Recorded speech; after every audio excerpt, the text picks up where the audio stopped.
Hey, what is up guys? It's your boy Speed here, and today we're going to be talking about a little bit of Position 5 gameplay. And I think Winter Wyvern is honestly a very good hero. We're going to be talking about Winter Wyvern in specific, and this hero, it's just good. It got one of the most significant buffs of 7.34c, in that its cooldown on the Q is way better in the lane. Winter Wyvern had this problem where, because the cooldown on the Q is 38 seconds, if you decided to use it, it just felt like you couldn't trade for 38 seconds.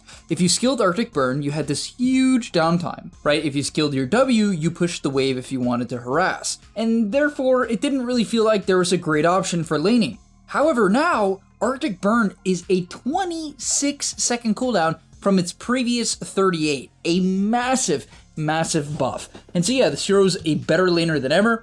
On top of that, Arctic Burn is a value point until really the later levels. And so it's super great that this ability is just much better at level 1 for the laning stage and a large part of the mid game. Alright, before we get into the main part of the video, I do want to let you guys know that I'm not only posting videos here on YouTube, I also frequently post videos on the website. If you don't know what I'm talking about, almost every single day I'm posting a new video to the Game League website. We're going to teach you guys in depth about how to get to the next level. So if you want to become absolutely broken and really take your game to the next level, I'm going to be able to help you, because sometimes the guides on YouTube, there's either not enough of them, they're not specific, or they're just tier lists, which I know you guys love, but at the end of the day, the Game League website is going to help you get to the next level. So click the link down below and sign up. Alright, so in the laning stage, one thing you definitely have to be careful about is getting too close and just over trading. And I almost did that here. I sort of did. You don't really want to trade autos one-on-one almost at all. You just want to hit both opponents with Arctic Burn because the tick only applies once,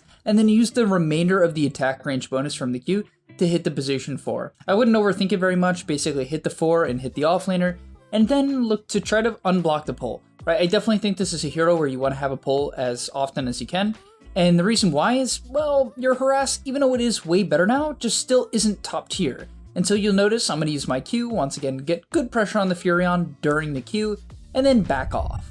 One thing I'd also like to say about Winter Wyvern is, as the lane progresses, I kind of like having this side pull open. This is a bit of a side note, but for all you support players, I think it's good to think about whether or not you want to keep the side pull open. I think people by default block it, and usually that's correct. The reason why is if the lane is in a good position, you usually feel pretty good about that. However, certain lanes, in order to harass, will just naturally push in the lane. If you're playing Warlock, or Crystal Maiden, Splinter Blast, and even Troll Nukes will inherently push the lane. And when this happens, it's actually nice to have the side pull as an option to get the lane back and potentially deny the enemy wave. And so I kind of felt that that was the case in this game as we continue to spam our Q, very close to off cooldown, right? I'm just spamming the Q. But in this game, because we're pushing in the wave with my W, just with Troll Nukes, Troll Mischance, having this large creep, having this Satyr creep was actually a real blessing here.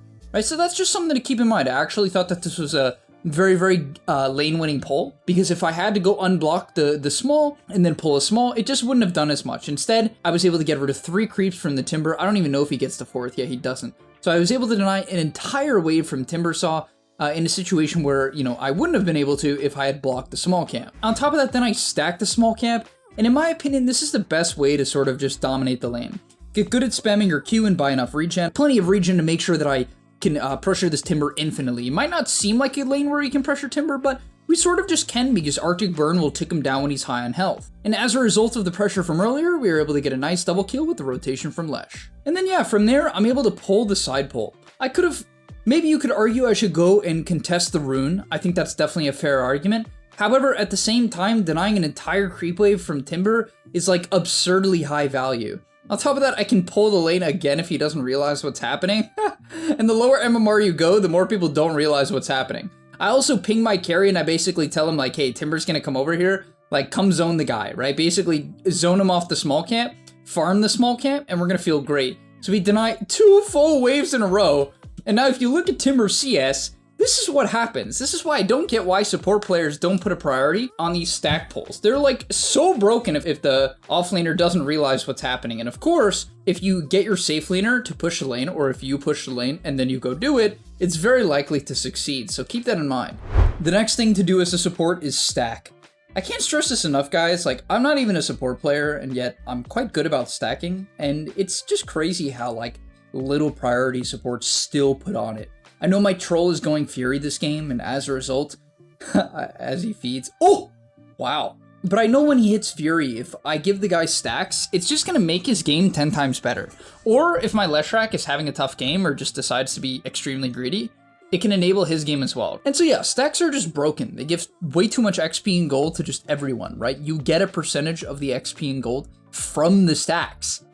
People forget that, right? I'm going to get gold when someone farms the stacks, right? When my Lesh goes and farms this, it's going to help me complete my next item, right? You'll see my gold total just go up. I just gained 10 gold there, 20 gold there, another 20 gold. And it's just like, oh, there's 50 gold, maybe 60 gold. You know what I mean? Just casual for a little bit of time. That's like 2 full CS. I feel very good about that. And you'll notice even as I go to the top side of the map, I stack the large cam. I'm always watching the timer, looking for stacks, as it's just super, super game winning when the game is in a neutral state like this, right? My other lanes did not stomp, and as a result, the game has slowed down a bit. In fact, my off lane seemingly did very poorly, and my mid didn't do great as well. The next play was a really, really good one. This is something you guys should copy and steal. So I was pushing out the top wave, I have my Winner's Curse, and so I can set up for kills. When you're playing Winter Wyvern, you want to think about heroes that have stuns, right? That can follow up your ult. If you have that, you want to lead with the ult. If you don't have that, typically you should just use it to counter initiate. You should only lead with it if your teammates really feel good about you setting up. Now in this case, I have Lesh Stun, I have Rolling Boulder, I have Spear of Mars, I even have Fervor from Troll Warlord, funny enough. That actually is a pretty good interaction. And so yeah, we go in with the smoke. Sitting up on the mid wave is great because you're going to almost always catch them on a creep wave, so it's the full duration stun, allowing your team to get in position, and we take out the Pangolier. Very, very nice. Now from there, all I'm really thinking about is stacking and just kind of waiting my ulti cooldown. I don't want to force anything because I have a greedy mid in Leshrac, right? So this game, I'm kind of just thinking like, I need to let my troll hit his Exodia timing, which is like 3 or 4 items. Just let this guy kind of come online and hit his timings, and let my Lesh scale. We do end up going for a smoke here, which I think this worked out because my troll gets his ulti off last second. Yeah, this goes pretty well. This is just a good smoke. We kind of read their movement that they were going to go try to kill troll bottom. We get a nice ulti that kills off the CM. I do go for a curse here, which I think is correct, right? Just kind of buy time for the troll. Unfortunately, Rolling Thunder is somewhat good against curse if you're not cursing the Rolling Thunder. But yeah, this was a pretty good Winner's Curse as it set up time for people to come over, clean up the kills, and we traded 3 for 1, which was fantastic. Now from there, when I'm playing Winter Wyvern, I'm going to max out my Q second. I max out the W first because I'm looking to farm, right? I want to push out creep waves and hit my timing, and the timing is either Aether or Blink in my opinion. There's some different builds, but I'm just a huge fan of going Blink, especially in a game like this where I can curse Rolling Thunder if I'm quick, and I can heal people when Sven stuns them. Like both of those interactions, in my opinion, are very good. And so yeah, I feel very good about buying Blink this game. I think I'm going to get a lot of value, and I certainly do. Now in terms of team fighting, you have a couple of options. Curse supports next to heavy right-click damage cores, or go for 2 or 3 man curses if you have follow-up stuns. I mentioned earlier, I do, especially the Leshrac. And so leading with curse, like not having patience, basically just trying to start the fight with it, makes a lot of sense this game. It's just about knowing your role. That's why this spell is so hard, because people don't identify. They don't know. They're like, I have no idea what my job, when do I curse? People don't know, and that's why the hero's win rate sucks. But I know this game, right? As long as my Leshrac can get in, that's a 2-man stun. And there you go, instant Fury on kill. Timber gets super low, so he can't rejoin the fight, and that allows us to chase the Pango and get a kill, right? So obviously another nice curse, and we're feeling good. On top of that, also a quick thing, when you pop your Q, you want to hit everyone once. Just, that's like the most important way to do damage with the spell, right?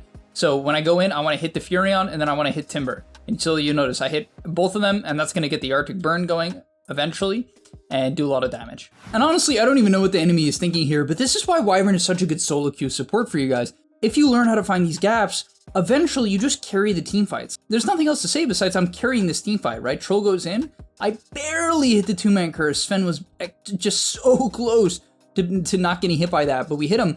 And now I actually don't know why I didn't apply Arctic Burn to Sven. I should have.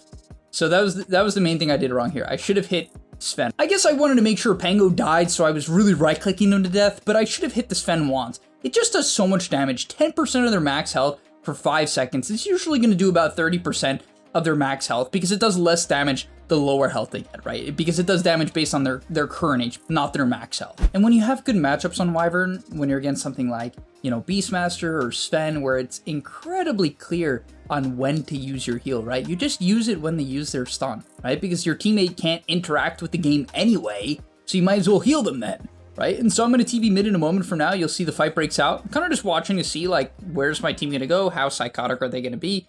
And so, yeah, they end up jumping in. I'm like, okay, well, I guess we're chasing. Rolling Thunder comes out. Sven shows, and now I understand, right? Because It's not that I think about this thing in the moment, I kind of just know, but it's important to remind yourself, how am I casting my spells? And I made it very clear to myself before the game even started that if Sven stunned someone with God Strength active, especially BKB active, I would heal them, and that's exactly what we do here. We managed to get off a very nice heal on the Mars just before the Sven was going to kill him, and then we hit a nice curse as well as the Pango roll is ending, and that sets up for an eventual 2-man stun from Leshrac. As we kind of talked about, it's one of those games where I can be the setup, and so yeah.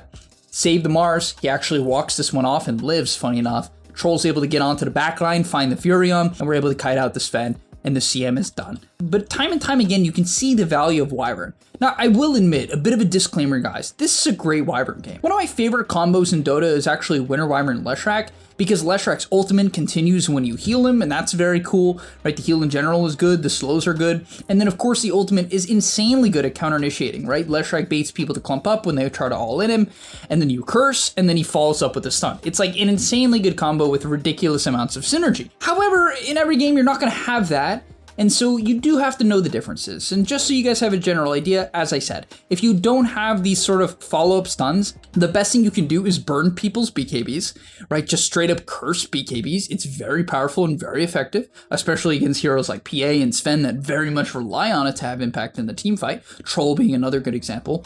Or if you find low HP heroes next to right-click cores, that tends to work as well. I didn't really have to try to do that this game because, well, I wanted to kite the Sven and kite the Pango, and I have incredible follow-up, so that wasn't my goal. On top of that, anytime the enemy team has stuns, basically that's when you heal, and so that's just what you have to think about. But alright, thank you guys so much for watching, hopefully you enjoyed, hopefully you learned quite a bit about the support role.